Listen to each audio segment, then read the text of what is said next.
നമസ്കാരം. വീട്ടമ്മാസിൻ്റെ പുതിയ എപ്പിസോഡിലേക്ക് എല്ലാ പ്രിയ കൂട്ടുകാർക്കും വീണ്ടും സ്വാഗതം.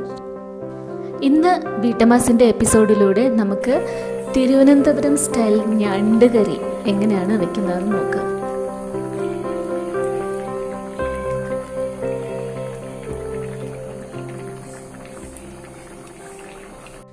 അപ്പോൾ ഞണ്ട് കറി നമ്മൾ പല രീതിയിൽ വെക്കാറുണ്ട്. അതായത് തേങ്ങ വറുത്തരച്ച് വെക്കാറുണ്ട്, റോസ്റ്റ് ചെയ്യാറുണ്ട്, ഫ്രൈ ചെയ്യാറുണ്ട്, അങ്ങനെ പല രീതിയിലും. ഇത് നമ്മൾ പച്ചയ്ക്ക് തേങ്ങ അരച്ച് മീൻകറി വെക്കുന്ന കണക്കൊരു ഞണ്ട് കറിയാണ്.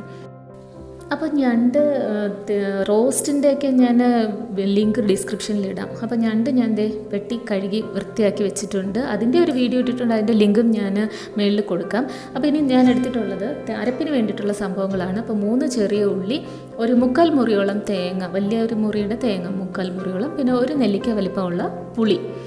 അപ്പോൾ നമുക്ക് ഇനി ഈ അരപ്പിന് വേണ്ടിയിട്ടുള്ള കാര്യങ്ങൾ മിക്സിയുടെ കുഞ്ഞു ജാറിലോട്ട് ഇട്ട് കൊടുക്കാം. അപ്പം 3 ചെറിയ ഉള്ളി, അതുപോലെ തന്നെ ഒരു 3/4 മുറി തേങ്ങ തിരികിയത്, പിന്നെ അതുപോലെ തന്നെ ഇടേണ്ടത് മഞ്ഞൾപ്പൊടി ഒരു 1/4 ടീസ്പൂണോളം ഇട്ട് കൊടുക്കുക.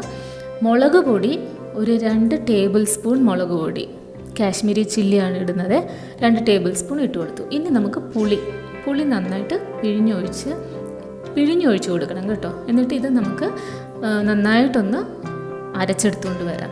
അപ്പോൾ ഞാൻ ഇതിൻ്റെ കൂട്ടത്തിൽ തന്നെ കുറച്ച് ഉപ്പ് ഇടുകയാണ്, ഉപ്പും കൂടെ ചേർത്ത് ഇട്ട് അരയ്ക്കുകയാണ് ചെയ്യുന്നത് കേട്ടോ. അപ്പോൾ നമുക്കിത് അരച്ചുകൊണ്ട് വരാം. അപ്പോൾ അതേ അരപ്പ് റെഡി ആയിട്ടുണ്ട് കണ്ടോ. അപ്പോൾ ഇതാണ് നമ്മുടെ തിരുവനന്തപുരം സ്റ്റൈൽ മീൻകറി അല്ലെങ്കിൽ ഞണ്ട് കറിക്ക് ഉള്ള അരപ്പിൻ്റെ ആ പരുവം എന്ന് പറയുന്നത് ഇതാണ്. അപ്പോൾ ഇനി നമുക്ക് ആവശ്യത്തിന് വെള്ളവും ചേർത്ത് കലക്കി വെച്ചാൽ മാത്രം മതി. അപ്പോൾ അത് ഞണ്ട് വൃത്തിയാക്കിയതെല്ലാം എടുത്തിട്ടുണ്ട്. അപ്പോൾ ഇതിലേക്ക് നമുക്ക് എടുത്ത് വച്ചിരിക്കുന്ന അരപ്പിട്ട് കൊടുക്കാം. ശരിക്കും പറഞ്ഞാൽ ട്രിവാൻഡ്രം സ്റ്റൈലിലെ മീൻകറി ഞണ്ട് കറിക്കൊക്കെ എന്ന് വെച്ച് കഴിഞ്ഞാൽ ഉപ്പും പുളിയും അത് ആ ഒരു ബാലൻസിലെത്തിക്കഴിഞ്ഞു കഴിഞ്ഞാൽ മാത്രമേ നമ്മുടെ ആ കറി അതിൻ്റേതായിട്ടുള്ള ഒരു ടേസ്റ്റിലെത്തത്തുള്ളൂ. അപ്പോൾ ഉപ്പും പുളിയും നല്ല രീതിയിൽ മുന്നിട്ട് നിൽക്കണം, പക്ഷെ അത് രണ്ടും ബാലൻസ് ചെയ്ത് പോവുകയും വേണം. അതാണ് നമ്മുടെ ട്രിവാൻഡ്രം സ്റ്റൈലിലുള്ള മീൻകറി ആണെങ്കിലും ഞണ്ട് കറി ആണെങ്കിലും അതിന് ആ ഒരു ടേസ്റ്റ് വരുന്നത് അങ്ങനെയാണ്. അപ്പോൾ നമ്മൾ കലക്കി വെക്കുന്ന സമയത്ത് തന്നെ ഉപ്പും പുളിയും ഒക്കെ ഒന്ന് നോക്കിക്കൊള്ളണം. അപ്പോൾ അത് ആവശ്യത്തിന് ഉപ്പും പുളിയും ഒക്കെ ചേർത്തിട്ട് നമുക്ക് തിളപ്പിക്കാനായിട്ട് വെക്കാം. നന്നായിട്ട് കലക്കി യോജിപ്പിക്കുക.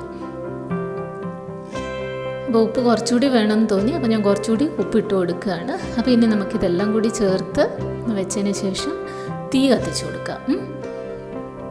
ഇപ്പോൾ സ്റ്റവ് ഇത് ഓൺ ചെയ്തിട്ടുണ്ട്. അപ്പോൾ തിളയ്ക്കുന്ന വരെ, അപ്പോൾ മീൻകറി ആണെങ്കിലും ഇപ്പോൾ ഞണ്ട് കറി ആണെങ്കിലും തിളയ്ക്കുന്ന വരെ, ജസ്റ്റ് ഈ കറി ഒന്ന് തിളയ്ക്കുന്ന വരെ നമ്മൾ ഹൈ ഫ്ലെയിമിൽ ഇട്ട് കൊടുക്കണം.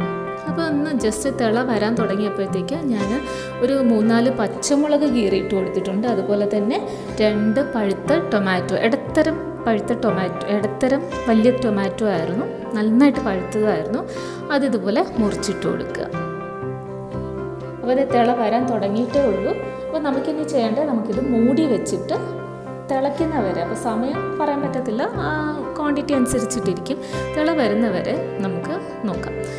അപ്പോൾ അതിൻ്റെ ഇടയ്ക്ക് ഞാൻ കുറച്ച് കറിവേപ്പിലയും കൂടി ഇട്ട് കൊടുക്കുകയാണ്. അപ്പോൾ തിളച്ച് വരുമ്പോഴത്തേക്ക് കറിവേപ്പിലയുടെ പച്ചമുളകിൻ്റെയും ടൊമാറ്റോയുടെയൊക്കെ മണമുണ്ടല്ലോ, അത് അങ്ങനെ വരണം. അപ്പോൾ ആ തിളച്ച് വരുന്ന പരുവത്തിൽ വേണം ഇതൊക്കെ ഇട്ട് കൊടുക്കാനായിട്ട്. അപ്പോൾ അടച്ച് വെച്ച് ഒരു 5-10 മിനിറ്റ് കഴിഞ്ഞപ്പോഴത്തേക്ക് ഇത് നന്നായിട്ട് തിളച്ചിട്ടുണ്ട്. അപ്പോൾ ഇനി നമുക്കിത് ചുറ്റിച്ച് കൊടുക്കാം. ചട്ടിയിൽ വെക്കുന്നതാണ് ടേസ്റ്റ് കേട്ടോ. ഞാനിപ്പോൾ പാനിൽ വെച്ചെന്നേ ഉള്ളൂ. ചട്ടി ഉണ്ടെങ്കിലും മൺചട്ടിയിൽ വെക്കുന്നതാണ് ഏറ്റവും ടേസ്റ്റ്, ഞണ്ട് കറി ആണെങ്കിലും മീൻ കറി ആണെങ്കിലും ഒക്കെ. അപ്പോൾ നമുക്ക് ഒന്ന് ഉപ്പ് നോക്കാം, എന്തുവായെന്നറിയണമല്ലോ.